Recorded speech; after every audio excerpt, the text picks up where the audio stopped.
we've been talking almost every other week now and trying to figure out what makes a place like the Ecology School at Riverbend special. And especially coming out of the pandemic, like, what does a resilient community look like? What does a compassionate, hopeful, systems-based community look like? And we're trying to model that places like Ecology School. And we came up with this idea that what are the cornerstones of a resilient, sustainable community? And those four cornerstones, they happen to all start with the letter E, but it's environment and education. That's something we've been doing at the Ecology School for 22 years, but then also economy and equity. And if you really, any of those, like doing education without equity won't work. Doing an economic without thinking about the environment won't work.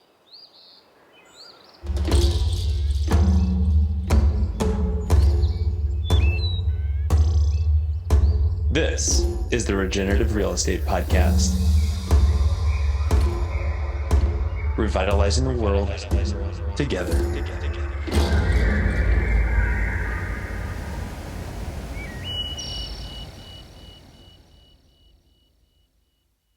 Welcome to the Regenerative Real Estate Podcast. This is your host, Neil Collins. It is a show that is supported by our work at Latitude Realty.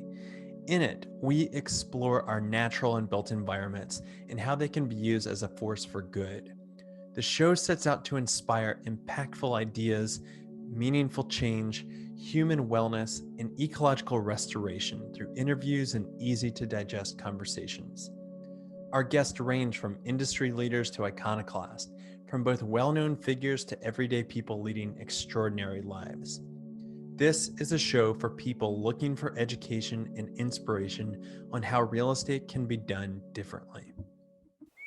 Hey everybody, welcome back to another episode of the Regenerative Real Estate Podcast. This is your host, Neil Collins, and I am here with Drew Dumsch with the Ecology School out of Maine, outside of Portland, Maine, but where in the world are you, Drew? Well, Neil, I'm in Saco, Maine, which is right south of Portland and north of Kennebunkport. So we're in southern Maine, the southern county, York County. And the farm I'm sitting at, Riverbend Farm, we're about 20 minutes inland from Saco Bay.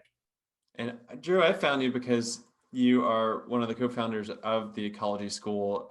I found you through the International Living Future Institute because of your work with Living Community Challenge. And I just am so inspired by what that certification is. But for our listeners, they know that I really like to start off with the backstory. And I know that you're not from Maine. Where did you grow up and how'd you get into the work that you're doing now?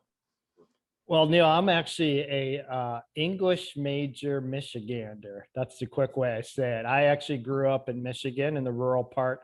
If I did your podcast listener can't see, but I put up my hand and then I put my finger right in the middle of that hand, the shape of Michigan. That's where I grew up, right in the middle of the hand, north of Grand Rapids, a little town called Big Rapids. But I had, I was very nature focused. I had a grandmother would take me bird watching. I was part of a 4-H group that would go hiking and canoeing, lived in a rural area. So I had that kind of nature background, but I did not have great science teachers. So it wasn't like I had an incredible biology teacher and environmental science teacher. That did not happen. And I came from a family of readers and writers. And I said, oh, geez, I'll just be an English major. So that's actually what I did. I went to Kalamazoo College, met my wife there. But then some of my friends had come out to Maine to work for a residential environmental learning center called Stone Environmental School. And this was actually 30 years ago, almost to the day. Actually, a few weeks ago was my 30th anniversary coming out to Maine. I had gotten out of college and was working at a Japanese auto parts company in Battle Creek that made Toyota radiators and getting paid pretty good for an English major right out of college. And I was miserable. And what were you doing with them? I was doing their press releases and videos and stuff like that. And yeah, I lasted about 2.5 months. And then a friend was out here working at Stone Environmental School. So I came out and all of a sudden I was getting paid to be outside teaching kids about nature. And I had no science background. I had no teaching background at all.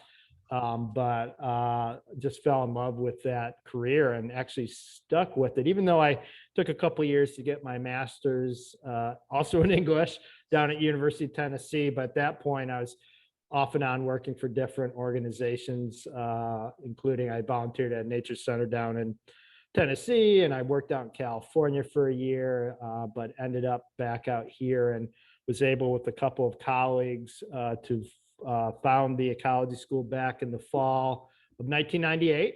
And then we spent most of the first part of 1999 getting things ready and started having students in the fall of 99. So we've been at it now. The Ecology School has been a residential environmental learning center doing programs. At this point, we've worked with over 187,000 children and adults in our program since 1999. So been at it for 22 years now.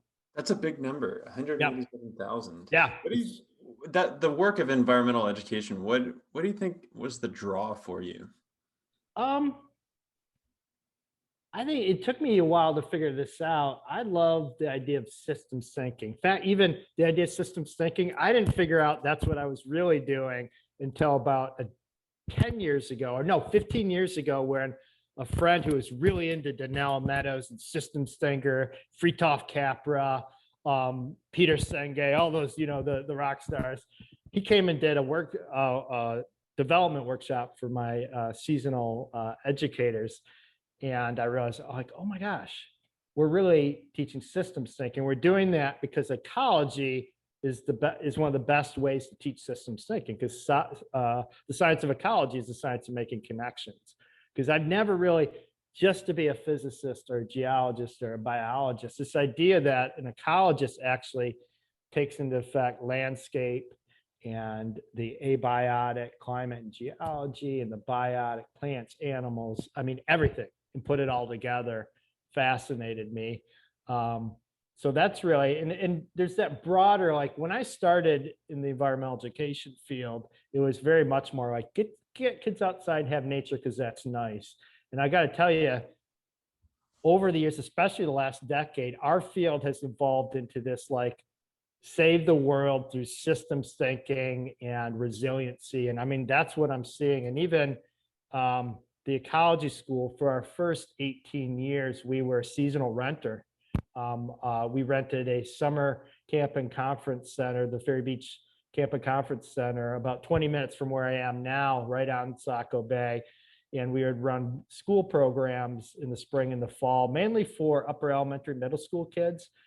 And the way I would describe a residential environmental learning center, it's different than like a summer camp where a parent enrolls their kid.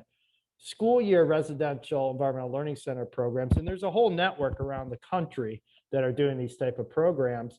You get a whole class, like all the sixth graders from a school come with their classroom teachers and spend a week at a center like the Ecology School to live and learn together, to take meals together. They get to get up in the morning and watch the sunrise. They get to stargaze at night. And a lot of centers too are now moving into more food systems education, working farms. So that's really how the Ecology School went from a seasonal renter to owning our own site. Is because we wanted to start doing summer programs. And our garden at our Ferry Beach, the rented site, was this little 1/4-acre demonstration garden. You harvest potatoes for one meal and then you have no more potatoes. So we were already, I would say even 7 or 8 years ago, wanting to maybe get a farm. And I had done actually a sabbatical 2003. Yeah, it's a while ago, 2003. My wife and I traveled around the country to different nature centers that had done green building. And what I wanted to see is, how did you interpret the green building? How are you sharing green building with the wider public? How are you inspiring others to do green building? So you can see that was a passion for me, even 15 years ago, even 20 years ago. A friend started handing me his old copies of Environmental Building News, which is out of Vermont, and I love those. So I had this passion for green building, and I didn't think I'd ever get to do it myself personally. But I came back from that sabbatical, and our landlord, Ferry Beach, that very next year, we worked together to build a green building that was parts office space for the Ecology School and parts staff housing for Ferry Beach. And they were going to do like vinyl siding and just regular fiberglass insulation. I said, if I stepped in as the green contractor and paid for the price premium between what you were going to pay, can we turn into a green building? And they allowed us to do it. So we ended up with local Atlantic white cedar siding, recycled cotton bats for insulation. I just jammed like 60 different green building components into the building because I wanted a whole bunch of stuff to demonstrate to our students. And that included, the change even, so in between 2003, like I remember going to Home Depot in 2003 and trying to find a no VOC paint or a low VOC, and they didn't even know what I was talking about. Home Depot has their own line of VOC, low VOC paints now. So you could see even, and right back then we were trying to figure out what the heating system, there were no heat pumps that would have been effective in Maine in the winter back in 2003. And now in our new site here, everything's heat pumps powered by solar. So, even in the past decade, past 15 years, I don't think the living building challenge would have been possible a decade or 15 years ago. The kind of goals you see now. And I think that they've had to put in a lot of work to figure that out. And what's funny is that you talk to green builders that have been doing it for decades, and they've got a chip on their shoulder because they're like, well, we've been talking about this for a long time. Welcome to the party. Well, I think everybody's got to collectively wake up to this and have that experience. And it sounds like you're the catalyst for it. I'm curious, and I'm not even going to finish that sentence. You called yourself the Ecology School, but you didn't realize that you're doing systems thinking. Yeah. Why did you call yourself that? Well, already, you had started out, we're definitely grouped as an environmental education organization, but I always saw us as ecology education, which is different. It's a very more specific on landscape and making connections and ecosystem study.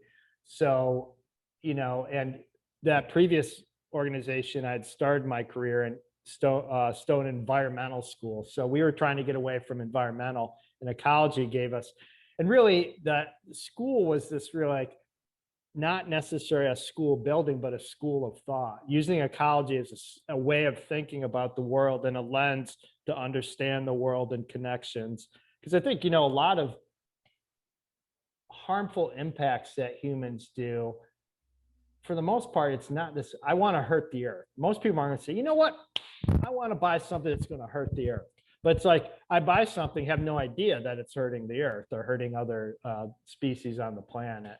Or the climate or whatever. So helping people, and I'm bigger, when I do slideshows, I've got a great quote from Fritjof Capra from one of his books about we have these perfect models for what a healthy system looks like, and they're ecosystems. So when you study ecosystems, you have healthy, and also indigenous cultures, that they were able to live over hundreds, thousands of years and not like kill all the animals or destroy all the forests. Though there are cases too in the past history where even historically, 2000 years ago, humans decimated areas. But ecology became this great way to integrate learning. And even though we're grouped in as environmental education, also we're a science education school, we go way beyond that. Human ecology, especially now, more recently, social and emotional learning, emotional intelligence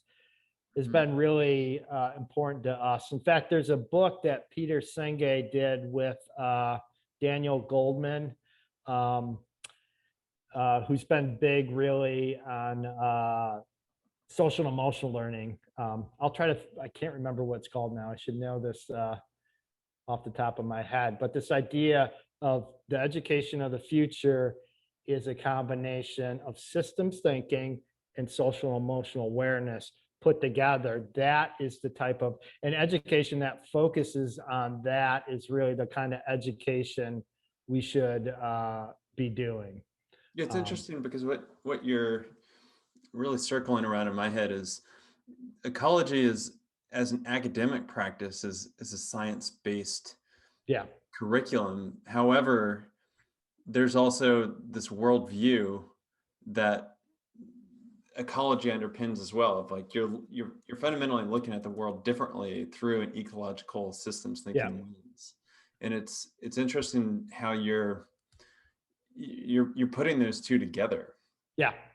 Actually, I just thought of the book's called The Triple Focus: A New Approach to Education. So it's by Daniel Goleman and Peter Senge. And it's really a thin book, but I've been like recommending that left and right because it's funny though.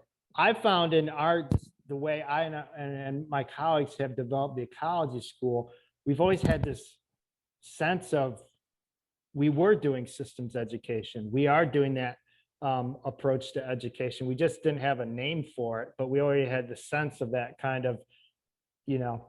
And the other thing we crafted early on, my colleague Steve Signal, who is one of the co-founders, he did have a landscape ecology background. He studied under Bert Barnes at the School of Natural Resources at University of Michigan. So he had that background. I was coming more English major theater background. So we kind of fused his background with mine and created what we call the narrative approach to education, to use narrative storytelling techniques like metaphor, analogy, plot flow as ways to create learning experiences that were memorable and fun. And that's the other thing. We're all about joyful learning. This whole like learning and fun don't go together. If you're having fun, you must not be learning. We just like to have a lot of fun. So this narrative education, we came up with what we call the ABCs of ecology. The A is for abiotic factors, climate, geology, those non-living things. B is the biotic factors out there, all living things, plants, animals, fungus, bacteria. And then there's 2C, cycles, that abiotic and biotic factors interacting through cycles like soil cycle, nitrogen cycle. And then that happening, abiotic and biotic factors working through cycles create change. And I think change is one of the most, of those four, humans are adverse to admitting change happens. And that's a problem. Like, what do you mean I put all this carbon in the atmosphere and now there's climate change? No, I didn't do that. I think embracing change is important. So those ABCs, just as we all learned our ABCs so we could read, the ABCs of ecology allow you to read the landscape, to go out and see whether it's natural or human landscape, how things fit together. And we're lucky, in the year we started the ecology school, a professor at Antioch University in New England, Tom Wessels, came out with his book, Reading the Forested Landscape, A Natural History of New England, and had this whole idea of, and he didn't come up, actually May Watts, an ecologist in the 60s, came up with the idea of reading the landscape. But his book, Reading the Forested Landscape, basically put out this idea. He said, most of us now as humans are ecologically illiterate. We may be able to stand at the edge of a salt marsh and the sun is setting. We take a photo and say, isn't that pretty? But that's very superficial. Do we have the sense of how that salt marsh was formed and how we rely on it for erosion control and flood control, and that many animals spend part of their life cycle in the salt marsh? It's those kind of broader things that reading the landscape is an important tool. And I would say it's an important tool. Being able to be ecologically illiterate should be a requirement for citizens of the 21st century. I firmly believe that. So that's really how we got into this idea of like, and really, you bring up, let's say I'm doing a Rotary presentation, I don't tend to lead with systems thinking, because even if I'm in a room of adults, eyes glaze over. So I think there's a way to teach the complexity of systems thinking by doing simple, enjoyable tasks or exploration. Even like sitting down to a meal together and what the food is. Like, we serve pizza to kids. It's awesome pizza. Our chef, Rich O'Brien, does a great job making that pizza. And then afterwards we say, by the way, that pizza crust was wheat that's organic and was grown in Maine. That we let the narrative play out over time. because a lot of kids too, like, you tell them it's organic, they think it's poison or something. I mean, some people adversely, like, I don't want to eat that if it's organic, it must not taste good. So yeah, simple, enjoyable experiences, if they're structured in a certain flow, can accumulate and create a complex understanding of systems over time. So how are you crafting the curriculum around that? Is this it's set over the years and you base it off of ABCs, or what's the Well, methodology to go? yeah, what we did and the way we do it, a typical like a 5-day experience during our school week, a school will arrive, like all the um, fifth graders from Lebanon, Maine show up with their teachers for a 3-day experience. They come Monday morning and they're going to stay till after lunch on Wednesday. So what you're doing is you're structuring, or even I'll use a better example, of school that comes for 5 days. So you have like 10 lessons, 13 meals over that Monday to Friday experience. And the way we train our educators, and this is something I picked up on. I had worked at nature centers and other residential environmental learning centers where every lesson, like in a forest lesson, you were expected to cram in as much information as possible. And the trouble with that approach is that somehow that's the empty vessel approach, that every kid is this empty vessel. My brilliance will just fill him up with information.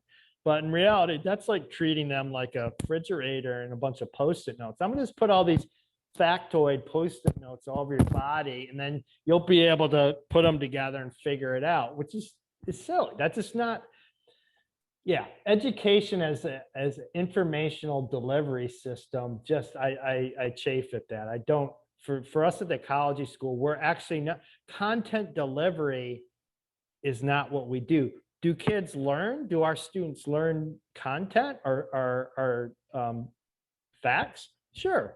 But we do it as part of context. We're all about teaching the context and the connections.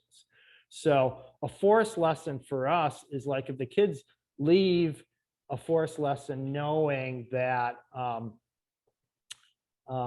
how producers, consumers, and decomposers interact within that forest. Or one we've done, we usually start our lessons with kids with a 10-minute, we call it a preview, kind of preview of coming attractions. It's a skit. We train our staff in improv theater. We've got this incredible costume closet of all, lobster costumes, sun costumes, wave costumes, tree costumes. For example, for the beach and dunes lesson, we have a skit that we developed called Coach Crab, who's trying out the beach team. And, the seagull comes in, of course, they can float on the waves and they can pick up clams. They get in. The surf clam, of course, can bury down below the sand. The white pine comes on, does not make the team. They get cut. They're like, how do you do if a wave comes in? How do you do with salt water? Like, well, it'd kill me. And they're like, well, I'm sorry you can't make the beach team, but you should go try out. I heard the forest is doing a team tryout. But we do, and the kids are laughing, we're being goofy, but that sets out the concept that the beach has very specific abiotic factors that make it a tough place to live. So giving people the context and playing off of those, even like we do an astronomy lesson that helps kids understand that out there, and the fact that we have these conditions on this planet for life is miraculous, and is part of the way we would teach astronomy, is putting that into context, like the geology of other planets, the abiotic factors on other planets. So even then, we call the astronomy lesson Your Place in Space. So it's putting you in the context of the rest of the galaxy, and the fact that there is, as far as we know, there's livable planets. We're starting to find out more and more of that, but we have no confirmation that this miracle of Earth is existing anywhere else. So it's really, I think, the way we teach with narrative and using ecology as that science to make connections and think through systems.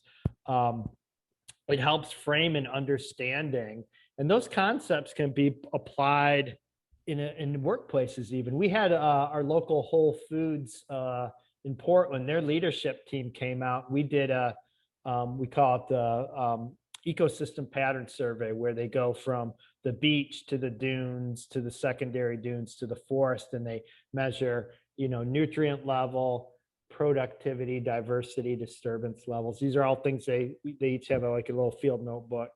And we do this with third graders, and they get it because as you're going from the beach, there's no nutrient level at all. It's just pure sand.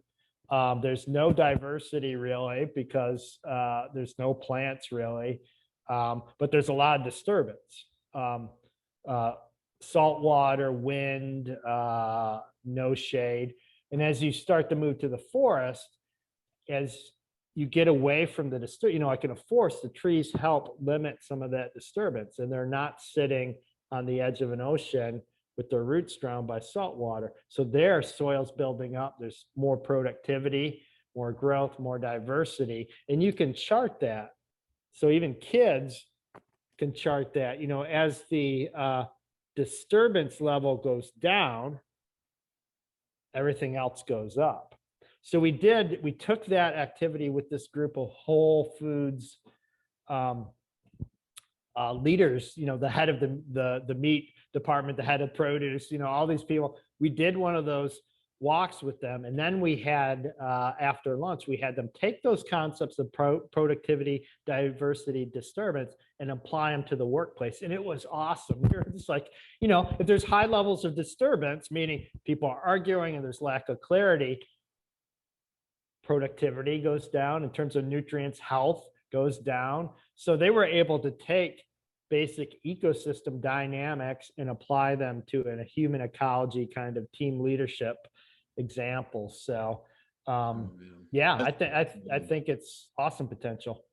Yeah, I was talking with a permaculturalist out of New York named Andrew Faust that really helped broaden my perspective on ecology in an urban environment, of just nutrient flows and energy flows, and really helping me see that you can apply systems thinking in virtually any environment. However, but it starts with ecological literacy. And even if you look at books like Creating a Regenerative City, it talks about that, of like, you first need to understand this. And so immersing people, hopefully from a very young age, but even adults. That's why I think it's so interesting that you're agnostic to age, and you are bringing in groups from Whole Foods and things like that. Is there a longer format program than just a couple days, or what's typically the programming look like? Well, that's an interesting question, because now in our transition here to Riverbend Farm, so we were a seasonal renter from 1999 to 2018. And really almost our programming was 12 weeks, Monday to Friday in the spring, and 10 weeks, Monday to Friday in the fall. And even then we were working with thousands of students, but we'd have teachers say, hey, is there any way you can do an August teacher training before the school year starts? We'd love to, but it wasn't our site in the summer. It was the summer camp. And then we'd have requests for winter. So we knew that getting our own site and opening year round would open up. So we've done at smaller levels like family camps, that example, the Whole Foods staff training. We've done vacation and summer camps.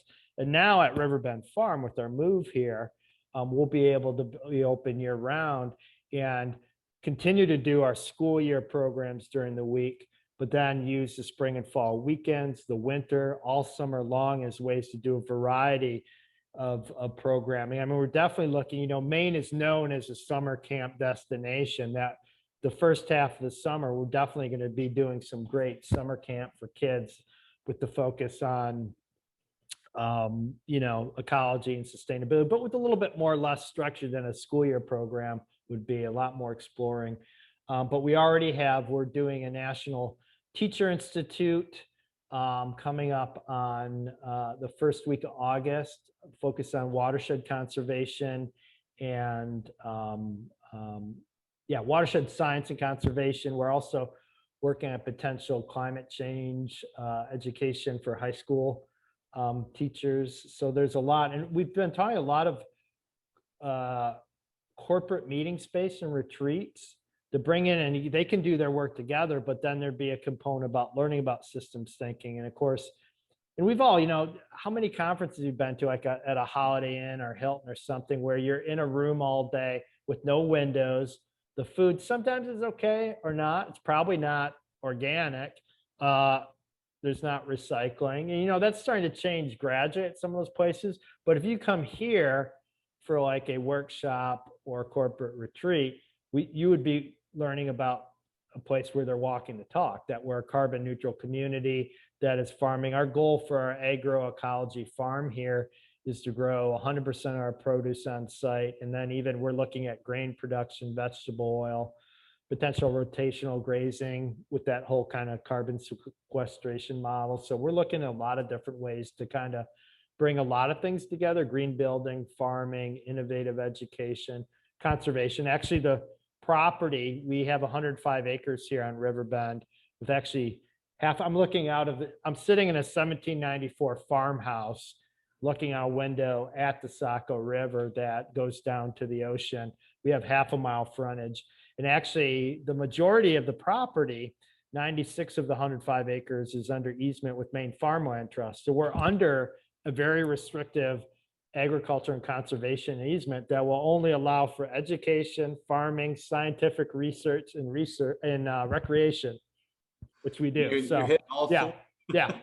And actually, so the part that wasn't under easement was the driveway and the little farmyard, which is where we just built. And we're just wrapping up construction on our 9,000 square foot dormitory and our 7,000 square foot dining commons, which also has this amazing view of the Saco River from the front porch. Hey everybody, this is Neil. We are going to get back to this great conversation in just 1 second. But I think it's fair to say that right now we are facing some pretty unprecedented challenges in the 21st century. I mean, you name it, environmentally, socially, economically, we've got some big problems that we need to overcome. And that's why, for me personally, and the people that work with us at Latitude, we want to dedicate our time and our energy so that we are not only working to put food on the table and a roof over our heads, but also make the world a better place. And so if you are at all interested in combining your sustainability values with a very powerful financial model of real estate, then I highly encourage you to check out what we are doing at Latitude. We are creating something truly special with a tribe of change agents that for now is working across North America. And hopefully one day in the future, with you coming on board, we can be working across the globe. So please check us out. You can go to www.chooselatitude.com, or you can find us on social media at latitude.realty on Instagram, and we are also on Facebook. Okay, let's get back into it. The real estate professional in me really wants to dive into understanding how you transition from the renting a space to getting the Riverbend farm, and what was involved with that, because I know that you're a nonprofit as well. And well, our model, so residential environmental learning centers, a lot of our revenue is earned income from programs because people value room and board. If you give them a place to stay and you give them meals, people will pay for that. It's hard to convince people to pay for education. So my colleagues at day use nature centers have to fundraise more because they're basically providing, the education part, which we are too. But when you add in room and board, we're able to pay or to charge a decent enough fee to make some pretty good money. Having said that, like what we charge right now for a full week for a student in the school year, it's about $350. That's what day camps cost. So we definitely subsidize and charge a lot less for our school year programs in the residential sphere.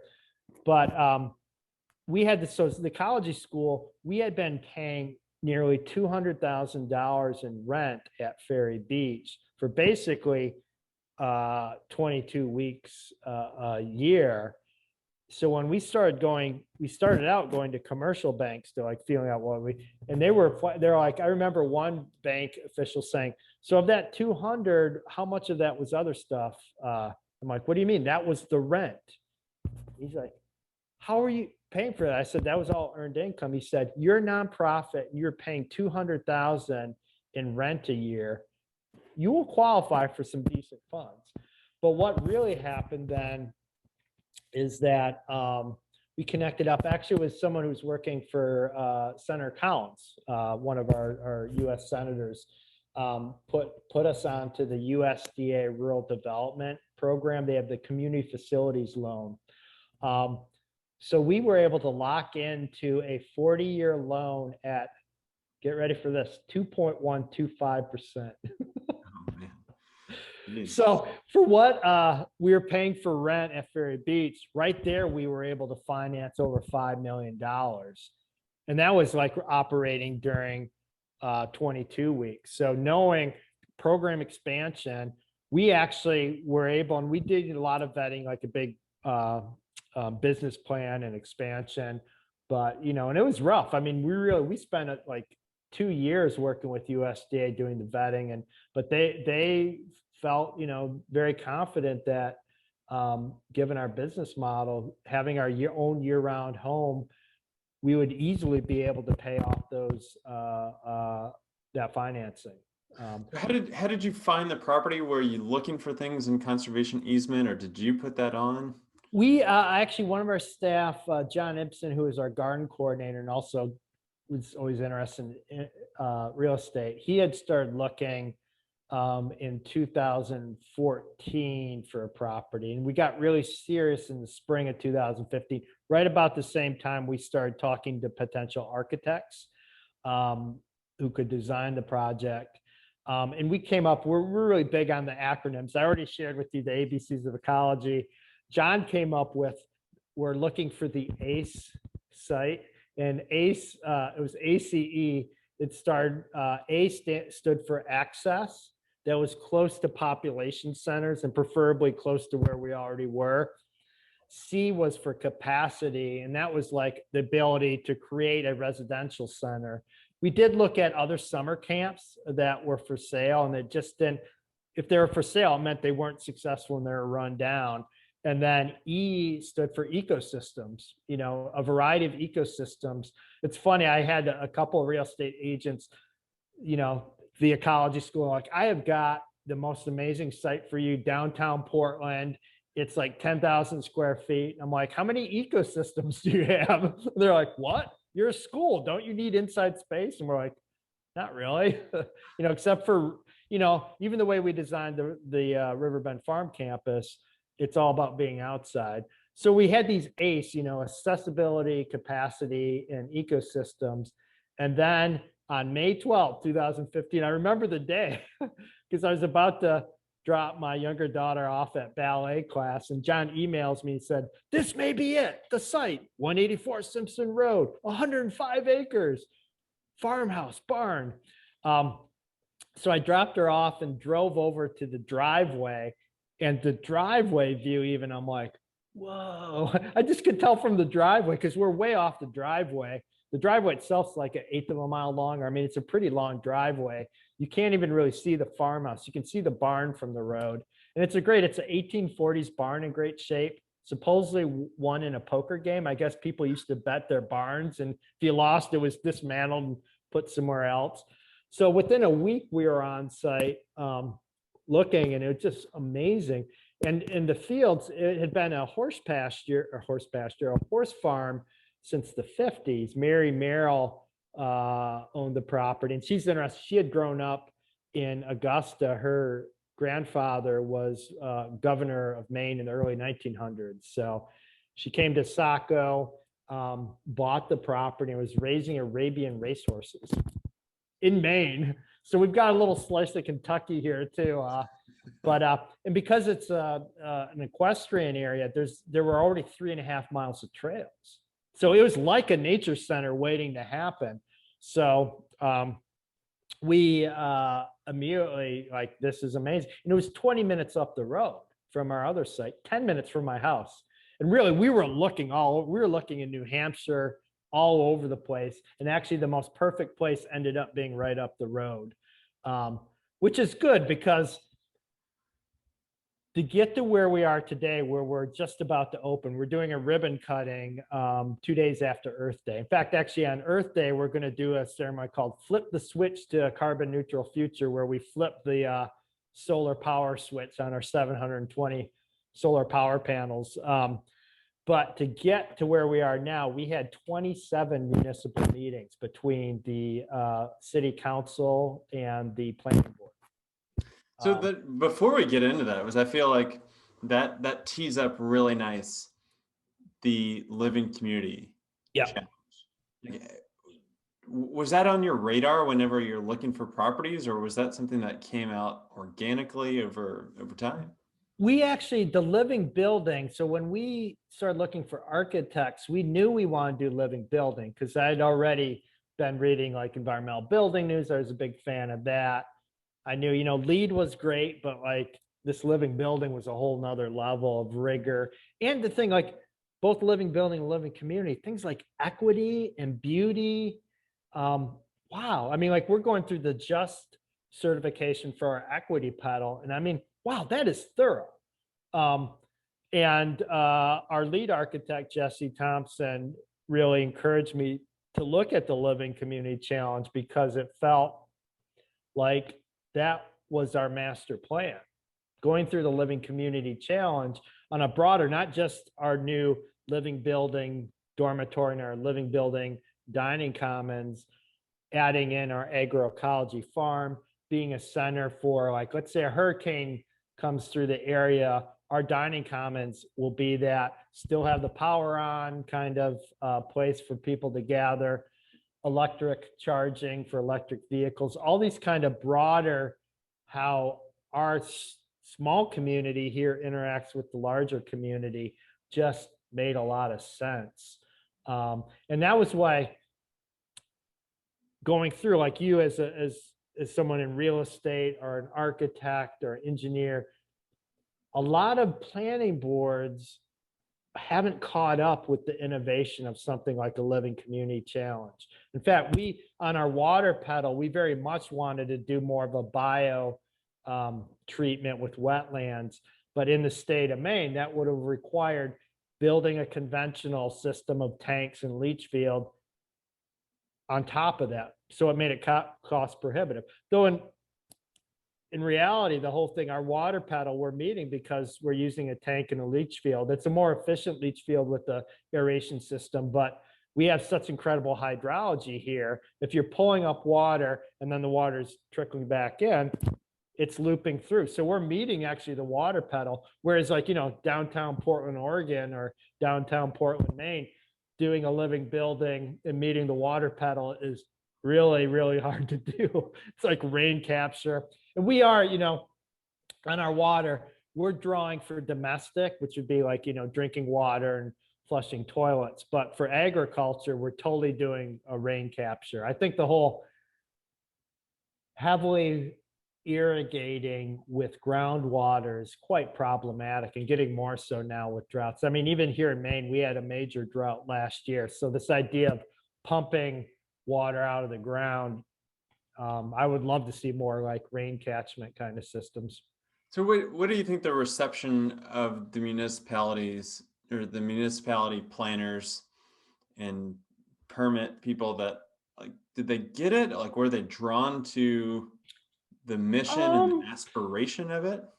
I think it was just in the whole, not my backyard is well, this is a national, it's interesting. And it often comes from a more progressive, like, I'm totally into solving climate change. I don't want a windmill near me, and don't put solar power panels across the house from me. But we had a handful of neighbors who definitely and continue to feel the idea of using this farm for educational and conservation purposes is horrible.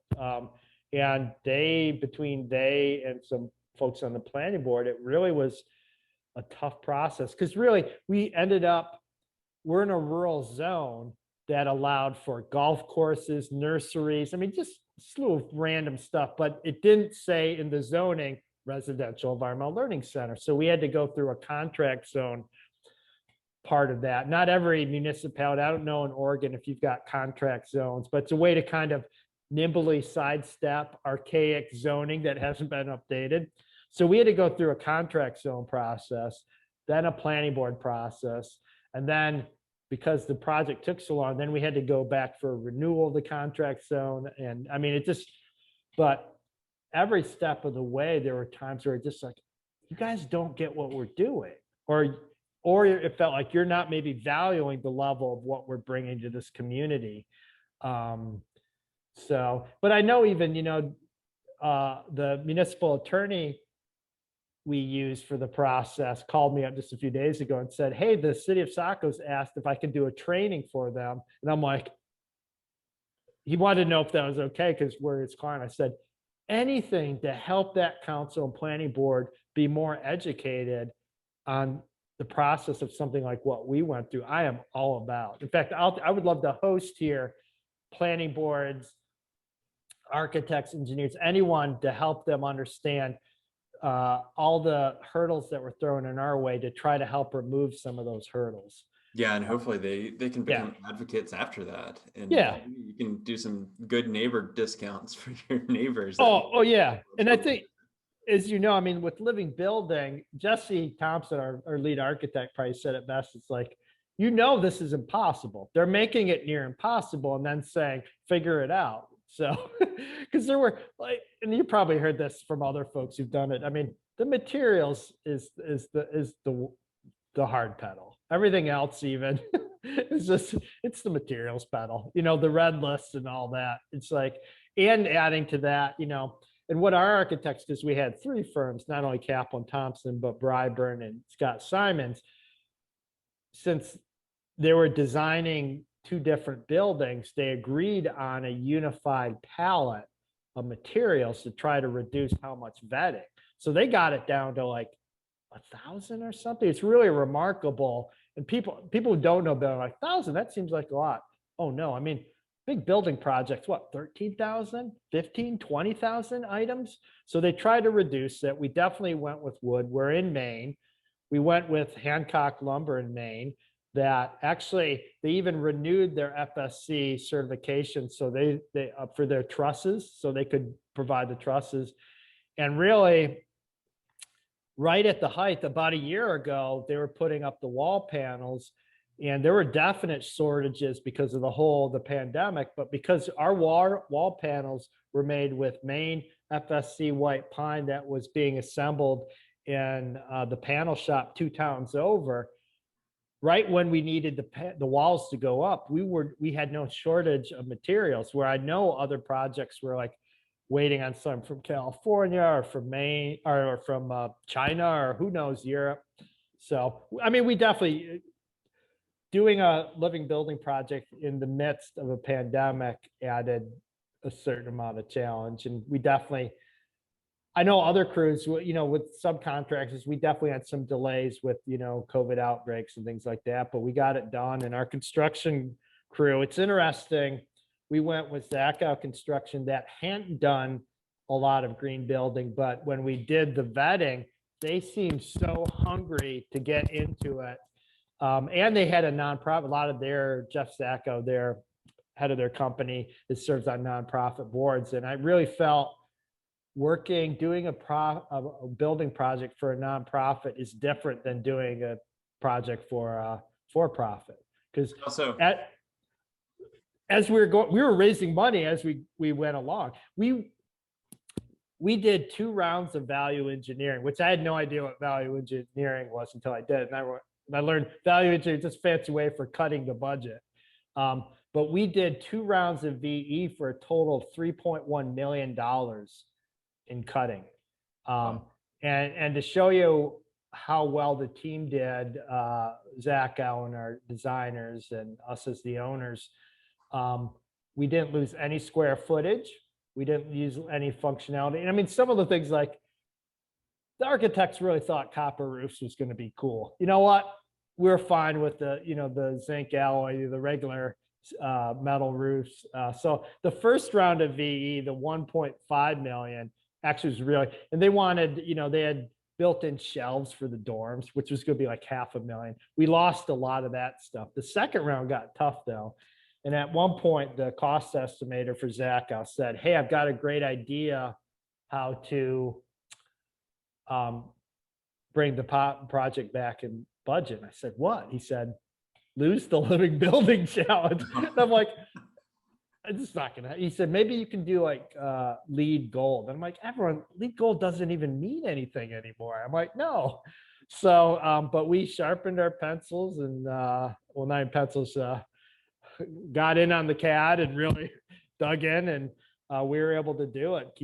And actually, even ILFI pointed out a couple times, they're like, "How are you guys doing it so budget conscious?" Because I definitely, some of the other projects out there, green building, I just look at them, I'm like, "Man, you are throwing a lot of money at this."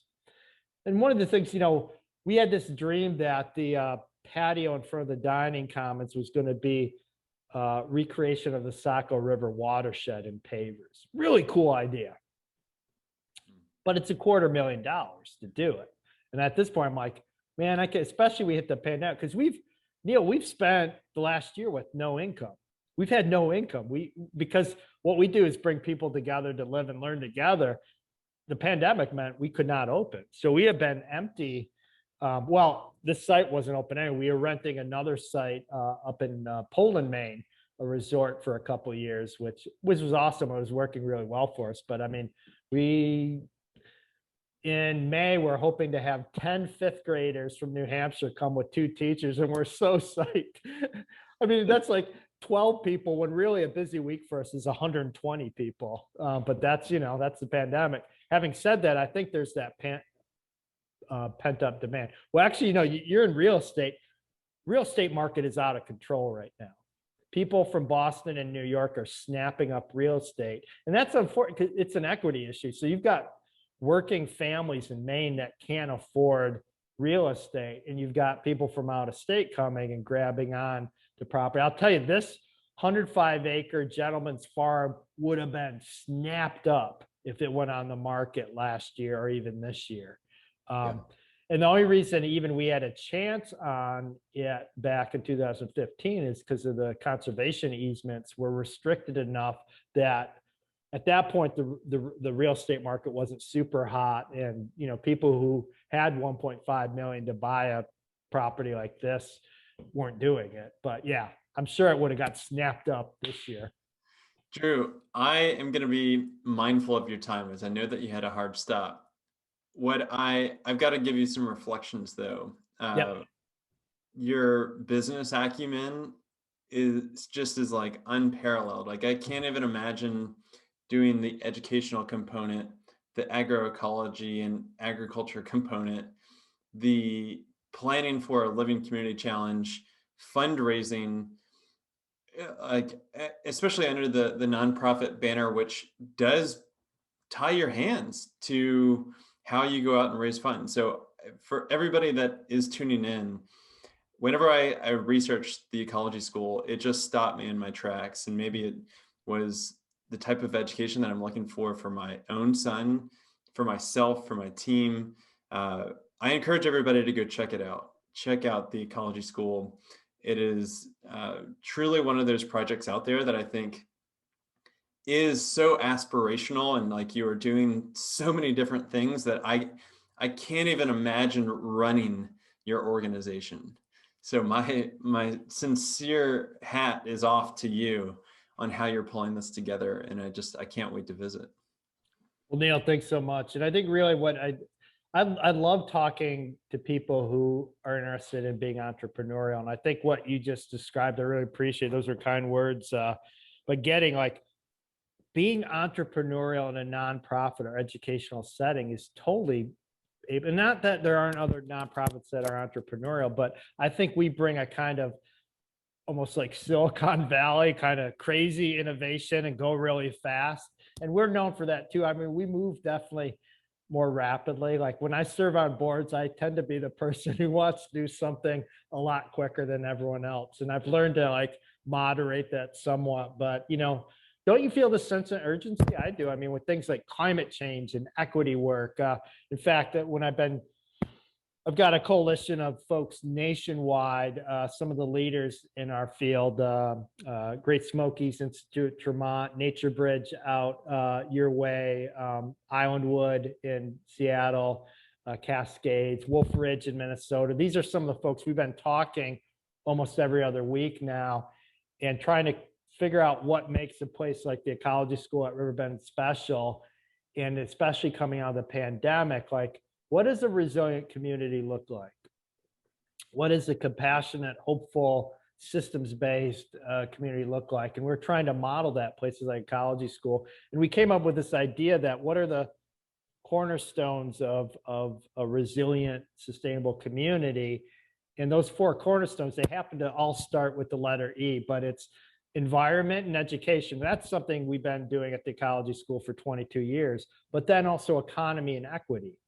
And if you really, any of those, like doing education without equity won't work. Doing an economic without thinking about the environment won't work. And we're seeing that now. When you ignore feedback loops, which something like climate change is a feedback loop. It's telling us this is not working.